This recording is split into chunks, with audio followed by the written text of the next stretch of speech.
Vanakkam, Namaste, and welcome from Vaitishwaran Koil in Tamil Nadu in the south of India. I'm very happy and honored to interview today a very special person. He's one of the priests here. His name is Archaka Kalyana Sundaram, and he's willing to share his wisdom for us. And I'm going to ask him many questions for you to know more about what the life of a priest looks like and how the ceremonies work that are being performed for you. So welcome, Mr. Kalyana Sundaram. Thank you. First question I'm very curious is, how did you actually become a priest? And how did your training look like that brought you into this very special profession? ஹரஹர நம பார்வதி பததே ஹரஹர மகாதேவா. தென்னாட்டுடைய சிவனே போற்றி, எந்நாட்டவருக்கும் இறைவா போற்றி. காவாய் தரக கண்ணனே போற்றி, கைலை மலஜானே போற்றி போற்றி.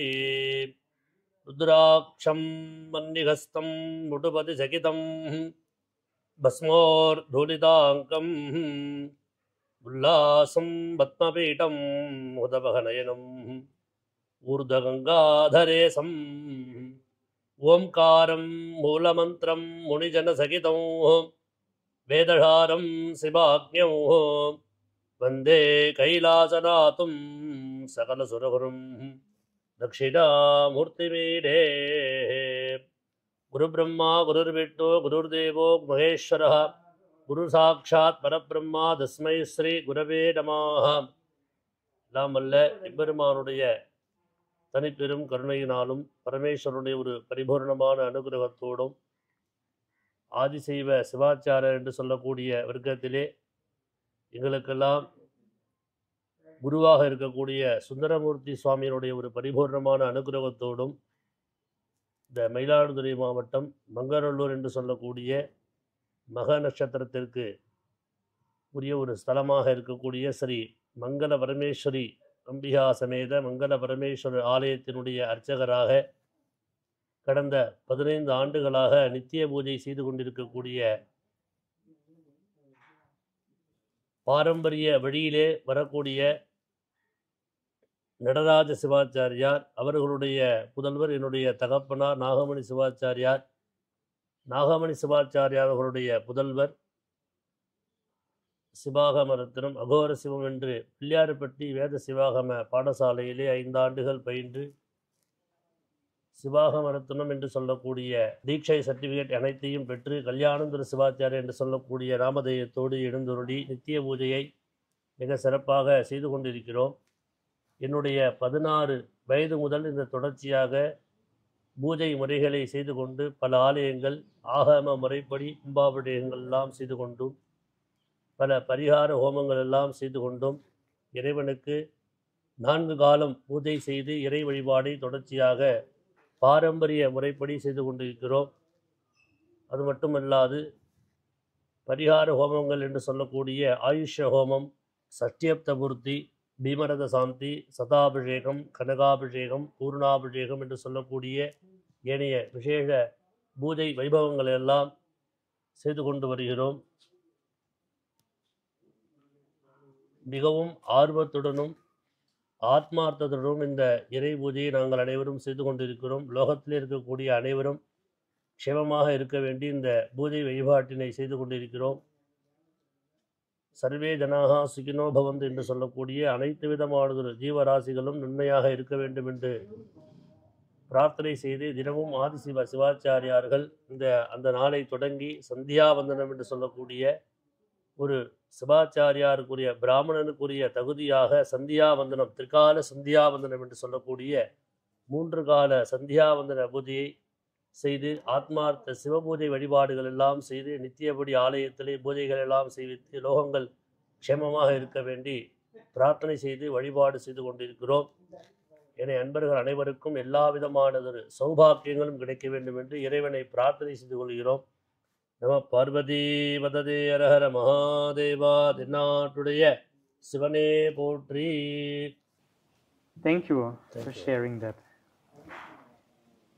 And I'm curious, in your training, what was your relationship like with your teachers, and how do you feel about them now when you remember நம பார்வதீபதே ஹர ஹர மகாதேவா. பாரம்பரிய முறைப்படி தொடர்ந்து 5 தலைமுறையாக நித்திய பூஜை என்று சொல்லக்கூடிய இந்த சிவாலயங்கள் பூஜை வழிபாடை தொடர்ச்சியாக செய்து கொண்டு வருகிறோம். நாங்கள் எல்லாம் ஆதிசைவ சிவாச்சாரியர்கள் அனைவரும் அங்கங்கே இருக்கக்கூடிய பாடசாலையிலே 5 வருடம் வேத ஆகமம் முறையாக பயின்று, பாடசாலையிலே 5 வருடம் பயின்று முறையாக மாணவர்களுக்குரிய தீட்சை 5 வருடம் படித்ததற்காக பட்டம் என்று சொல்லக்கூடிய சிவாகமரத்னம் என்று சொல்லக்கூடிய பட்டங்கள் இவைகளெல்லாம் பெற்று பல ஆலயங்கள் கும்பாபிஷேகம் ஹோமங்கள் இவைகளெல்லாம் செய்து பல ஊர்கள் பல கிராமங்கள் பல அந்நிய தேசம் என்று சொல்லக்கூடிய வெளிநாடுகள் போன்ற அனைத்து விதமான ஊர்களிலும் இந்த கும்பாபிஷேகம் ஹோமங்கள் போன்ற நிகழ்வுகளை செய்து கொண்டு வருகிறோம். எங்களுடைய குழந்தைகளும் இதே ஆகம முறைப்படி பயின்று 5 ஆண்டுகள் தொடர்ச்சியாக இந்த இறை வழிபாட்டை தொடர்ச்சியாக செய்வதற்கு அவர்களும் முன்னோடியாக வந்திருக்கிறார்கள். அவர்களும் இந்த பாடசாலையிலே பயின்று ஆகம முறைப்படி அனைத்து விதமானதொரு வேத மந்திரங்களையும் கற்றுக்கொண்டு தொடர்ச்சியாக பாரம்பரியமாக இந்த பூஜை முறைகளை செய்ய அவர்களும் தயாராக வருகிறார்கள். அனைத்து விதமான ஆதிசிவ சிவாச்சாரியர் பெருமகனார்களும் தன்னுடைய குழந்தைகளை இந்த ஆகம முறைப்படி பயின்று இந்த ஆலயத்தினுடைய ஆகம முறைகள் மாறாமல் இருப்பதற்காக பாரம்பரிய முறைப்படியே பூஜைகள் நடக்க வேண்டும் என்பதற்காக எத்தனை விதமானதொரு பட்டங்கள் படிப்புகள் இருந்தாலும் இந்த இறை சம்பந்தப்பட்ட இந்த வழிபாடு மற்றும் ஆத்மார்த்தமாகவும் மிகவும் ஒரு பரிபூர்ணமான ஒரு ஆத்மார்த்தத்தோடு இறைவனுக்கு பூஜை செய்வதற்காக இந்த சிவாச்சாரியார்கள் இறைவனுடைய ஒரு படைப்பாக பிறந்திருக்கிறார்கள். சுவாமியினுடைய நெருங்கிய நண்பராக இருக்கக்கூடிய சுந்தரமூர்த்தி சுவாமி என்று சொல்லக்கூடிய அவர்களுடைய வழிவகையில் இருக்கக்கூடிய இந்த ஆதிசிவ சிவாச்சாரிய பெருமகனார்கள் இறை தொண்டு செய்வதற்காகவே படைக்கப்பட்டு மேன்மேலும் பலவிதமானதொரு ஆலயங்கள் நித்திய பூஜைகளை செய்து கொண்டு வருகிறார்கள். அவர்களுடைய புதல்வர்களும் தொடர்ச்சியாக இந்த பூஜை வழிபாட்டு முறையை செய்து கொண்டு வருகிறார்கள். உலக க்ஷேமத்திற்காகவே இந்த சிவாச்சாரிய பெருமகள் எந்த விதமானதொரு எதிர்பார்ப்பும் இன்றி இந்த பூஜை முறைகளை செய்து கொண்டு வருகிறார்கள் என்பதை தெரிவித்துக் கொள்கிறோம். And in your daily life as a priest, can you explain us a little bit more? How does it look like?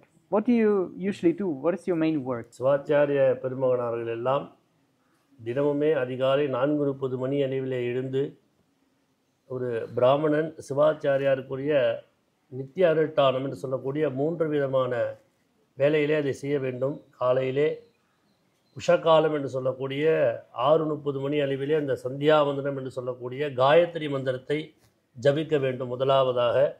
அதற்கப்புறம் ஆலயத்திலே சென்று நித்திய பூஜை என்று சொல்லக்கூடிய உஷகாலம் காலசந்தி உச்சிகாலம் என்று சொல்லக்கூடிய காலை வேளையிலே இருக்கக்கூடிய பூஜை வழிபாடுகளானது சரியாக 12:30 மணி அளவிலே நிறைவு செய்து மாத்தியான்ய கால சந்தியாவந்தனம் என்று சொல்லக்கூடிய சிவாச்சாரிய பெருமகனார்கள் அந்த மாத்தியான்ய காலத்திலும் அந்த சந்தியாவந்தனத்தை செய்வித்து தொடர்ச்சியாக பூஜை முறைகள் எல்லாம் இறைவனுக்கு செய்துவிட்டு மாலை 5 மணி அளவிலே தொடர்ச்சியாக 3வது சந்தியாவந்தனத்துடைய திரிகால சந்தியாவந்தனுடைய பூர்த்தியாக அந்த காயத்ரி மந்திரத்தையும் ஜபித்து சாயரட்சை பூஜை என்று சொல்லக்கூடிய 5:30 மணி அளவிலே இறைவனுக்கு சாயரட்சை பூஜை, 2ஆம் காலம் 7:30 மணி அளவிலே அந்த இறைவனுக்கு பூஜை வழிபாடுகள் நிறைவாக அர்த்தஜாமம் என்று சொல்லக்கூடிய 8:30 மணி அளவிலே இறைவனுக்கு அர்த்தஜாம பூஜை வழிபாடானது செய்வித்து சிவாச்சாரிய பெருமகனார்கள் தன்னுடைய நித்திய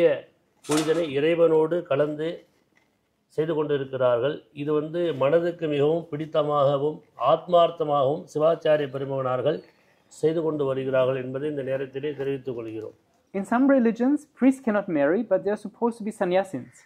How is it in your tradition? Can priests marry or not? Or do they have a choice? Like, how does it look like? ஆதிசிவ சிவாச்சாரியார்கள் அனைவரும் கிரகஸ்தன் என்று சொல்லக்கூடிய விவாகம் நடந்து இந்த ஆலயத்திற்கு நித்திய பூஜை செய்ய வேண்டும் என்பது சாஸ்திரம். அந்த விவாகம் நடந்தால்தான் அந்த பூஜைக்குரிய தகுதியை அந்த சிவாச்சாரிய பெருமகனார்கள் எல்லாம் பெறுகிறார்கள்.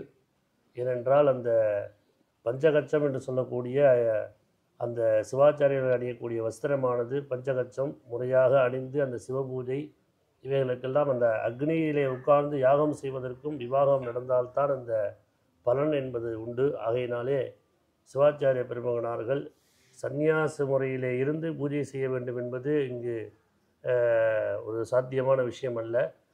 விவாகம் நடந்து நித்திய பூஜையை அவர்கள் சிறப்பாக செய்ய வேண்டும். அதற்குரிய அக்னிகள் எல்லாம் இருக்குது. இந்த விவாகம் நடந்தால் அதுக்குரிய அக்னிகள் இருக்குது. அந்த அக்னிகளோடு சேர்ந்து தான் அந்த பூஜை முறைகளை செய்ய வேண்டும். பொதுவாக கும்பாபிஷேகத்திலே யாகத்திலே அமரக்கூடியதற்கு விவாகம் நடந்தால்தான் அந்த யாகத்திலே உட்கார வேண்டும் என்பது ஒரு சாஸ்திரம் உண்டு. பிரம்மச்சாரியாக அமர்வதற்கு அங்கு இடமில்லை, சாஸ்திரத்திலும் இடமில்லை. அதனால் விவாகம் ஆன ஒரு கிரகஸ்தர்கள் தான் அந்த பூஜை முறைகளை செய்ய வேண்டும் என்பது இறைவனுடைய கோட்பாடு. அந்த அக்னிகளும் அதுபோல் தான் சொல்லியிருக்கின்றன. அதனாலே பொதுவாக சிவபூஜை அந்த யாகத்தில் உட்காரக்கூடிய தகுதி விவாகம் நடந்து தம்பதியாகத்தான் அந்த செய்ய வேண்டும் என்பதெல்லாம் வழிபாடுகள் இருக்கின்றன. ஆகையினாலே ஆகம முறைப்படி இங்கே சிவாச்சாரி பெருமகனார்கள் அதுபோல் வழிபாடு செய்து கொண்டு வருகிறார்கள். And as a priest, you also marry other people. Can you please explain us a little bit, like how does marriage, the spiritual marriage process, look like in the Vedic tradition, and what is happening exactly, both practically but also energetically, in that moment of marriage? Nama Parvati Vatadera Mahadeva. இந்த ஹோமங்கள் என்று சொல்லக்கூடியதில் நிறைய விதமான ஹோமங்கள் உண்டு. கணபதி ஹோமம், லக்ஷ்மி ஹோமம், நவகிரக ஹோமம், தன்வந்திரி ஹோமம், ஆயுஷ ஹோமம், மிருத்யுஞ்சய ஹோமம், சஷ்டியப்த பூர்த்தி, பீமரத சாந்தி, சதாபிஷேகம், கனகாபிஷேகம், பூர்ணாபிஷேகம், சுயம்பரா கலா பார்வதி ஹோமம், சந்தான கோபாலபுத்திர ஹோமம். இந்த சந்தான கோபாலபுத்திர ஹோமம் குழந்தை இல்லாதவாளுக்கு குழந்தைக்காக பண்ணக்கூடியது சந்தான கோபாலபுத்திர ஹோமம். அடுத்ததாக சுயம்பரா கலா பார்வதி ஹோமம், அதாவது திருமணம் நடக்காத ஆணுக்கோ அல்லது பெண்ணுக்கோ ஜாதகத்திலே பிரதிபந்தக தோஷம் அப்படின்னு சொல்லக்கூடிய தோஷங்கள்லாம் உருவாகும். அப்போ இந்த ஹோமங்கள் பண்ணி இந்த கலசங்கள் அவளுக்கு அபிஷேகம் பண்ணோன்னே அவளுக்கு அந்த விவாகம் என்பது அது விரைவிலே நடைபெறும் என்பது ஆகமத்தில் இருக்கக்கூடிய ஒரு விஷயம். அது போன்று நம்ம நிறைய ஹோமங்கள்லாம் பண்ணியிருக்கோம். அதுமாரி நிறைய பக்த மகர்கள்லாம் வந்திருக்காங்க. அவங்களுக்கெல்லாம் நம்ம ஹோமம் பண்ணி அவளுக்கு அந்த கலசத்தை அபிஷேகம் பண்ணியிருக்கோம். ஒரு 48 தினங்களில் அவளுக்கு அந்த கல்யாணங்கிறது நிச்சயமாகி அவளுக்கு ஊர்ஜிதமாகிடும். அது சுவாமியினுடைய அனுகிரகம். அதுபோல் உடல்நிலை சரியில்லாதவாளுக்கு மிருத்யுஞ்சய ஹோமம், ஆயுஷ ஹோமம், அந்த தீராத ஏதோ ஒரு உடம்புல வியாதி இருக்குது அப்படின்னா அதை நிவர்த்தி ஆகணும்னா சுவாமிகிட்ட பிரார்த்தனை பண்ணி அந்த ஹோமங்கள் பண்ணி அவளுக்கு அந்த அபிஷேகம், அவளுக்கு அந்த கலசம் அபிஷேகம் பண்ணுறோம். அப்போ அவளுக்கு அந்த பலன் கிடைக்கிறது. இது நாங்கள் எப்படி இந்த ஹோமத்தை நம்ம உணர்கிறோம் அப்படின்னா அதை பண்ணும் பொழுதே அந்த சுவாமி நமக்கு அந்த அனுகிரகத்தை நமக்கு கண்டிப்பாக கொடுப்பார். ஏன்னா மந்திரங்கள் ஒவ்வொன்றுத்துக்கும் ஒரு வைப்ரேஷன் உண்டு அப்படிங்கிறது ஒரு பொதுவான கருத்து. அதை சொல்லும் பொழுதே நம்ம அந்த கலசத்தில் சுவாமி ஆவாகனம் பண்ணுறோம். எப்படிலாம் நம்ம அந்த ஆவாகனம் பண்ணுறோம் அப்படின்னா ஒரு நூல் சுற்றுறோம் அப்படின்னா அது நம்மளுடைய நரம்பாக தான் அந்த கலசத்தில் உள்ள நூலை பாவிக்கிறோம். அதுக்கப்புறம் ஜலத்தை நம்ம ரத்தமாக பாவிக்கிறோம், தேங்காயை முகமாக பாவிக்கிறோம், மாவிலை கொத்து தேங்காயில் முகமாக பாவிக்கிறோம். அதுக்கப்புறம் அந்த சுவாமிக்கு உயிர் ஊட்டுறோம். அந்த உயிர் எப்படி உள்ளே போய் சேருது அப்படின்னா தர்பையின் மூலமாகவும் அந்த ஜலத்தின் மூலமாகவும் சேருது. ஏன்னா தர்பைக்கு அது பிரம்மனால் உருவாக்கப்பட்ட ஒரு விஷயம். தர்பை இல்லாத காரியம் நம்ம செய்யக்கூடாது. பிரகாரம் பாபநாசம் சியாத் திகாரஸ்ய மலத்திரயம் திரிகாரகா கர்ம சுத்தியர்த்தம் பவித்திரசித லட்சணம். ஒரு ஹோமத்தில் நம்ம உட்காரோம் அப்படின்னா பவித்திரம்னு சொல்லக்கூடிய தர்பையினால் செய்யக்கூடிய பவித்திரத்தை போட்டுன்னு தான் ஹோமம் பண்ணணும். அந்த ஹோமம் பண்ணுறது பரிபூர்ணமான பவித்திரம்னாலே அது எல்லா விதமான காரியமும் நல்ல விதமாக முடியுது அப்படிங்கிறதுக்கு தான் ஒரு அர்த்தம். அந்த விதமான தர்பையின் மூலியமாக அந்த கலசத்தில் சொல்லக்கூடிய மந்திரங்கள் போய் கலசத்தில் எழுந்தருளி ஒரு அருள் சக்தியை கொடுக்குது. அதுக்கப்புறம் தான் ஒரு இறைவனுக்குரிய பொருளை போய் சேர்க்கக்கூடிய சக்தி அக்னி பகவானுக்கு உண்டு. அக்னிக்கு 2 விதமான மனைவிகள் உண்டு. ஸ்வாஹா ஸ்வதா அப்படின்னு 2 விதமான மனைவிகள். அதில் இறைவனுக்கு உரிய பொருட்களை போய் சேர்க்கக்கூடியது ஸ்வாகாங்கிற சக்தி. நம்ம சொல்லக்கூடிய இந்த ஹோம ஜாமான்கள் திரவியங்கள்னு சொல்லக்கூடிய நாட்டு விதமான பொருள்கள், நவதானியம், பழ வர்க்கங்கள், அஷ்டவர்க்கம், நிறைய பக்ஷணங்கள் இதெல்லாம் ஹோமம் பண்ணுறோம். அது சுவாமிக்கு எப்படி போய் சேருது அப்படின்னா ஸ்வாகான்னு சொல்லும் பொழுது தான் அர்ப்பணிக்கிறேன் அப்படின்னு பொருள். நம்ம பண்ணக்கூடிய இந்த மந்திரங்கள் இந்த யாகங்கள் எல்லாமே இறைவனுக்கு பரிபூர்ணமாக போய் சேரணும் அப்படிங்கிறதுக்காக அந்த அக்னியில் போய் நம்ம போடுறோம். அந்த அக்னியில் போடக்கூடிய பொருள் எப்படி இறைவனுக்கு போய் பரிபூர்ணமாக சேர்ந்து எல்லாம் நலிவடையுதோ அதுமாரி நமக்கும் எந்த விதமான கஷ்டங்கள் இருந்தாலும் அது நிவர்த்தியாகி அவளுக்கு அந்த காரியங்கள் சிறப்பாக முடியறதுக்கு தான் இந்த ஹோமங்கள்லாம் பண்ணுறோம். இறைவனுக்கு கூடிய பொருட்களை சேர்க்கக்கூடியது இந்த அக்னி பகவான் தான். அக்னி யாகம் வளர்த்து அதுக்காக தான் எல்லாம் செய்கிறோம். அதுமாரி நிறைய விதமான யாகங்கள் உண்டு. செய்யக்கூடிய யாகங்கள் அனைத்தும் இறைவனுக்கு சேரக்கூடிய தகுதி அந்த சிவாச்சாரியார் மூலமாக அந்த யாகங்கள் நடைபெற்று அவளுக்கு எல்லா விதமான ஒரு அனுகிரகங்களும் கிடைத்து கொண்டிருக்கிறது. இதுபோல் நிறைய அன்பர்கள் எல்லா விதமான காரியங்களும் அவளுக்கு நடக்குது. இப்போ குழந்தை இல்லாதவா, ஒரு உத்தியோகம் கிடைக்கணும், ஒரு வேலை கிடைக்கணும் அப்படின்னா அந்த வேலைக்குரிய ஹோமங்கள் இருக்குது. அந்த தீராத வியாதிக்கு ஒரு ஹோமம் உண்டு, கல்யாணம் நடக்காததுக்கு ஒரு ஹோமம் உண்டு. இதெல்லாம் சுவாமி வழி வழியாக நம்ம பண்ணிகிட்டு இருக்கோம். இதுபோல் நிறைய ஹோமங்கள்லாம், ஒரு 60ஆம் கல்யாணம்னா இந்த ஹோமம் பண்ணணும், இத்தனை கலசம் வைக்கணும், 70ஆம் கல்யாணம்னா இத்தனை ஹோமங்கள் பண்ணணும், இத்தனை கலசம் வைக்கணும், 80ஆம் கல்யாணம்னா பொதுவாக 80ஆம் கல்யாணம் அப்படின்னு கேட்டிங்கன்னா சகசர சந்திர தரிசனம்னு பேர். 1000 பிறைகளை கண்டவாள் தான் சதாபிஷேகம் அப்படின்னு சொல்லுவோம். சதாபிஷேகம் எப்படி பண்ணுறோம்னா 1000 பிறைகள் கண்டவாளை தான் நம்ம சதாபிஷேகம், பரமேஸ்வரனுக்கு ஈடாவாள் சொல்கிறது. அதனால் அவள்கிட்ட போய் நம்ம ஆசீர்வாதம் வாங்கிக்கிறோம்.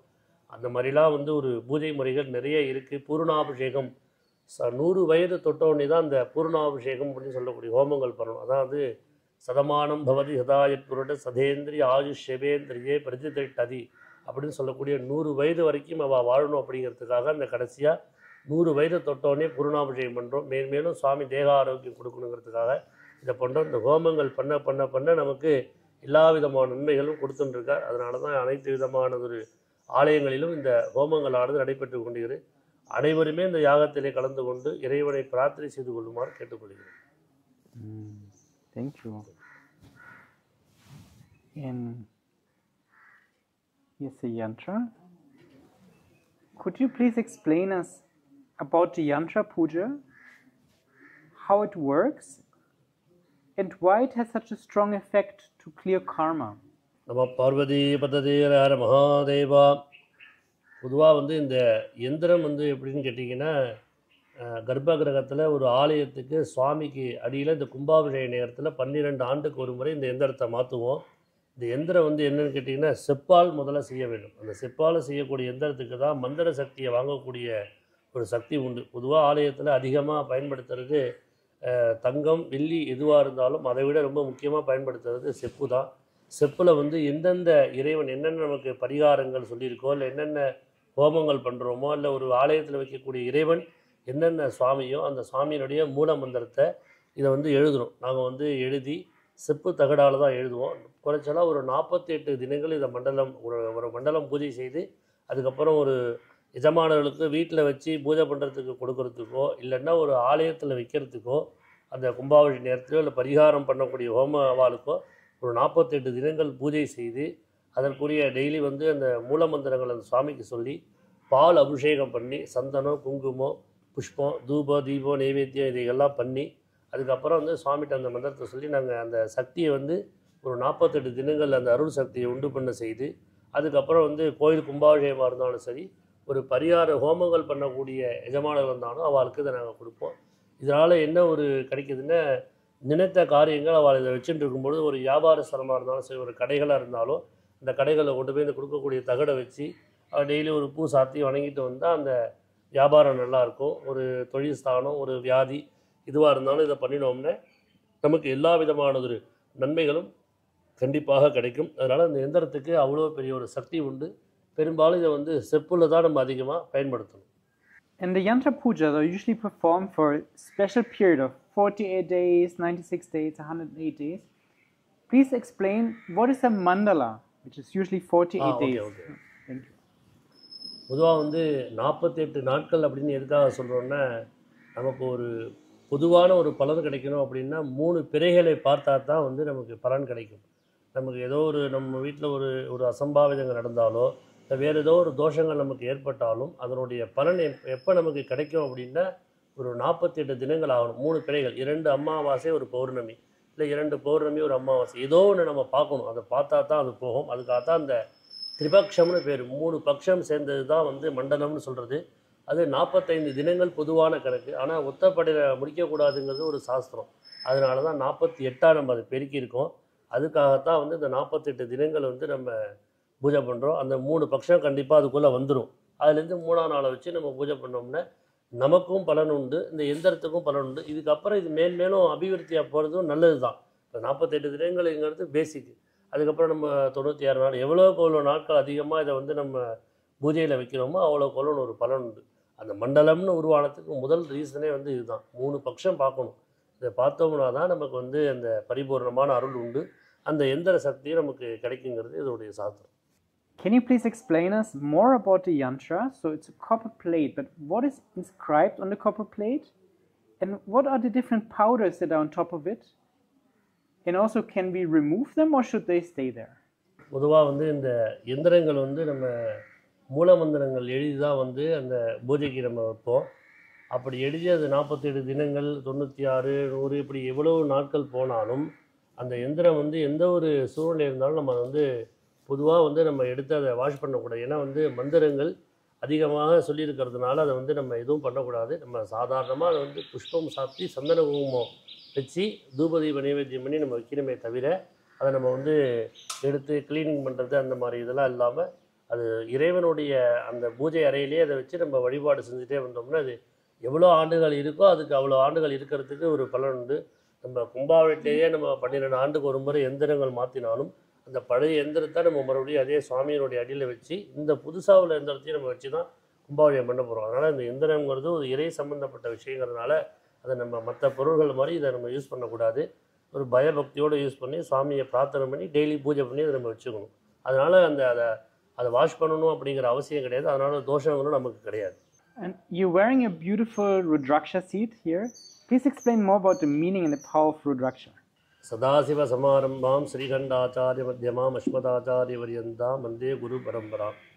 இந்த ருத்ராட்சம் விபூதி இதெல்லாம் வந்து சிவபெருமானால் அருளை செய்யப்பட்டது. இந்த விபூதி வந்து நம்ம டெய்லி எதுக்கு நம்ம இடுறோம் அப்படின்னா இதுக்கப்புறம் உலகத்தில் வேறு எதுவுமே கிடையாது. இந்த நம்ம விபூதி இடுறோன்னா நமக்கு ஒரு மரணம்னு ஒன்று ஜனனி ஜென்ம சௌக்கியானாம் மர்தினி குலசம்பதாம் பதவி பூர்வ புண்ணியானாம் லிக்கியதே ஜென்ம பத்திரிகா. ஜனனம்னு ஒன்று உண்டா இருந்ததுன்னா மரணம்ங்கிறது ஒன்று உண்டு. அதுக்கு இடையில் நம்ம இருக்கக்கூடிய இந்த வாழ்க்கையில் நம்ம எல்லா விதமான சுக துக்கங்களையெல்லாம் மணிவெடுத்து இறைவனுடைய வழிபாட்டில் பரிபூரணமாக இருக்கணும். நமக்கு கடைசியாக வந்து இந்த பஸ்மம் தான், இந்த எப்படி நம்ம விபூதி வந்து எடுறோமோ அதனுடைய வாழ்க்கை தான் நமக்கு அந்த மாதிரி தான் போகும். அதனால் இறை சம்பந்தப்பட்ட விஷயங்களை நம்ம தொடர்ச்சியாக செஞ்சுட்டு நல்ல விதமான எண்ணங்கள் அந்த அணியணுறதுனால அந்த விபூதி வந்து எப்படி தயாரிக்கிறாங்கன்னா இயற்கை முறையில் தான் தயாரிக்கிறாங்க. அது நம்ம நெத்தியில் இடுறதுனால நமக்கு வியாதிகள் பொதுவாக போகுது. சுவாமியினுடைய அனுகிரகம் நமக்கு கிடைக்கிது. நமக்கு வந்து நம்ம உடம்புல எல்லா விதமான பாகங்களும் உண்டு. நம்ம வந்து அநாகதே விசுத்தம் மூலாதாரம் மணிப்பூரகம் டமரும் அப்படின்னு நிறைய தேகங்கள்லாம் நம்ம உடம்புல உண்டு. இந்த விபூதிலாம் நம்ம இந்த கையில் மார்பில் இங்கெல்லாம் நம்ம இடும்பொழுது நமக்கு இருக்கக்கூடிய வியாதிகள் அப்படியே கொஞ்சம் கொஞ்சமாக குறையும். நமக்கு எதுவும் வியாதிகள் வந்து அதிகமாக நம்மளை ஈர்ப்பு சக்தி கொள்ளாது. அப்புறம் வந்து இந்த ருத்ராட்சம் வந்து சிவபெருமான் சம்பந்தப்பட்ட இதை வந்து 1 முகம் 2 முகம் 5 முகம் இப்படி நிறைய முகங்கள்லாம் கொண்டு இருக்குது. அதை நம்ம அணியும் பொழுது சிவபெருமானுடைய அருள் நமக்கு கிடைக்கிது. ஏன்னா சிவன் சம்பந்தப்பட்ட ஒரு விஷயம் இது. அதனால் வந்து நம்ம இதை சாப்பிடும் பொழுது மாமிசங்கள்லாம் எதுவும் சாப்பிடாமல் ருத்ராட்சம் போட்டு இறை வழிபாடு செய்யணும். அப்போ தான் நமக்கு அதனுடைய பலன்கள் கிடைக்கும். அதனால் வந்து இந்த ருத்ராட்சம் இந்த விபூதி இதெல்லாம் அணியறதுனால இறை நம்பிக்கை நமக்கு இறைவனுடைய அனுகிரகம் ரொம்ப அதிகமாக கிடைக்கும். அந்த சுவாமிகிட்ட போய் நம்ம அந்த சொல்லக்கூடிய ஒரு மந்திரங்களோ இல்லை தேவாரம் திருவாசகம் எதுவாக இருந்தாலும் அது வந்து நமக்கு சுவாமிகிட்ட போய் சேரத்துக்கு இந்த மாதிரி நம்ம ஒரு கோட்பாடோடு போனோம்னா இறைவன் நமக்கு கண்டிப்பாக வந்து எல்லாமே செய்வார். மனமது செம்மையானால் மந்திரம் ஜபிக்க தேவையில்லை அப்படிங்கிற மாதிரி அந்த மனம் எப்பொழுது செம்மையாகும்னா இந்த மாதிரி நம்ம ஒரு ருத்ராட்சம் அந்த விபூதி இந்த ஒரு காவி வஸ்திரம் அந்த இறை சம்பந்தப்பட்ட அந்த ஒரு முழுமையாக போகும்பொழுது நமக்கு எல்லாமே கிடைக்கும் அப்படிங்கிறது ஒரு விஷயமா இருக்குது. I often see priests wearing white or orange. Today you're wearing red. Is there a meaning of the different colors that you're wearing? இந்த வஸ்திரம் வந்து எப்படின்னு கேட்டிங்கன்னா சூரியன் நவகிரகம்னு சொல்லக்கூடியதில் வந்து முதலாவதாக இருக்கக்கூடிய தெய்வம் வந்து சூரியனுக்குரிய வஸ்திரம் வந்து சிகப்பு. அடுத்ததாக அங்காரகனுக்குள்ள அதாவது செவ்வாய்னு சொல்லுவோம் அதுக்குள்ள வஸ்திரமும் வந்து சிகப்பு. அடுத்ததாக சந்திரன் சோமன்னு சொல்லக்கூடிய சோமனுக்கு வந்து வெள்ளை நிற வஸ்திரம். அடுத்ததாக புதனுக்குரிய வஸ்திரம் வந்து பார்த்திங்கன்னா பச்சை. அதுக்கப்புறம் குரு பகவான் வியாழ பகவானுக்குரிய வஸ்திரம் வந்து மஞ்சள். அடுத்ததாக சுக்கிரனுக்குரிய வஸ்திரம் வந்து வெள்ளை. அதுக்கப்புறம் வந்து சனீஸ்வரனுக்குரிய வஸ்திரம் வந்து கருப்பு. அதுக்கப்புறம் வந்து ராகுக்குள்ள வஸ்திரம் வந்து நீலம். அதுக்கப்புறம் கேது நவகிரகத்தில் நிறைவாக இருக்கக்கூடிய தெய்வம் வந்து கேது பகவான். கேது பகவானுக்கு எல்லா விதமான கலர்களும் சேர்ந்த வஸ்திரம் வந்து கேது பகவானுக்கு சாத்தணும். அதனால் இந்த வஸ்திரங்கள்லாம் இதுமாரி சாத்திட்டு வர்றதுனால, சிகப்பு வஸ்திரம் பொதுவாக கட்டிட்டு வர்றதுனால என்ன பலன்னா, இந்தமாரி ஹோமம் சம்மந்தப்பட்ட விஷயத்தை கட்டிட்டு வந்தோம்னா அந்த அக்னி அப்படி சம்மந்தப்பட்ட விஷயங்கிறதால அந்த காரியம் நமக்கு வெற்றி அடையும். அதனால் இந்த மாதிரி வஸ்திரங்கள் சிவாச்சாரியார்கள் வந்து கட்டிட்டு வராங்க. பொதுவாக சண்டி ஹோமம்னு ஒரு ஹோமம் உண்டு. அது மிகப்பெரிய ஒரு ஹோமம். துர்கா லக்ஷ்மி சரஸ்வதி சம்மந்தப்பட்ட ஒரு மிகப்பெரிய யாகம். அந்த யாகத்துக்கு மஞ்சள் கலர் வஸ்திரம் பண்ணிட்டு வந்து ஹோமம் பண்ணோம்னா அவ்வளோ பலன் உண்டு. அதனால் இந்த வஸ்திரத்துக்கும் இந்த ஹோமத்துக்குமே ஒரு சம்மந்தம் உண்டு. அதனால் அது பரிகார ஹோமங்கள்லாம் பண்ணும்பொழுது இந்த வஸ்திரம் கட்டணுங்கிற ஒரு சாஸ்திரங்களும் உண்டு. Thank you. And to close, may I ask you for a blessing for all of our viewers, for all of our audience, and for myself as well.